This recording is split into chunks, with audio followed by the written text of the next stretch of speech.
Alors voilà, donc plus sérieusement, CIA, donc en fait, ça s'appuie, comme Régis l'a rappelé, donc à partir d'un projet régional.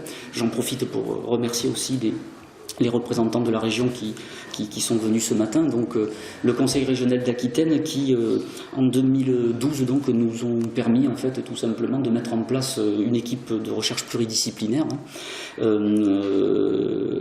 donc autour de ce fameux projet GCCPA, où là aussi donc l'idée était de réfléchir finalement à l'accompagnement de la connaissance, notamment à travers des développements et de méthodes et de ressources pour familiariser donc, et aider donc, les acteurs du monde économique à cet accompagnement de la connaissance. Alors, pour détailler un petit peu,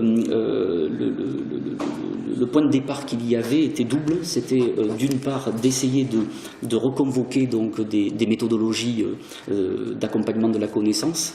Alors notamment, il y a des chercheurs de l'IRGO qui ont été associés à GCCPA. Et puis le deuxième niveau, en fait, c'était aussi peut-être de réfléchir à des modes de structuration et d'affichage de l'information, là aussi pour accompagner des acteurs. Alors notre postulat, et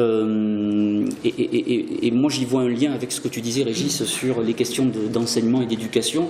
Notre postulat était de choisir une ou plusieurs communautés, des communautés professionnelles reposant sur ce que je dénommerais des petites structures, c'est-à-dire des structures de 1, 2, voire 3 salariés, grand maximum.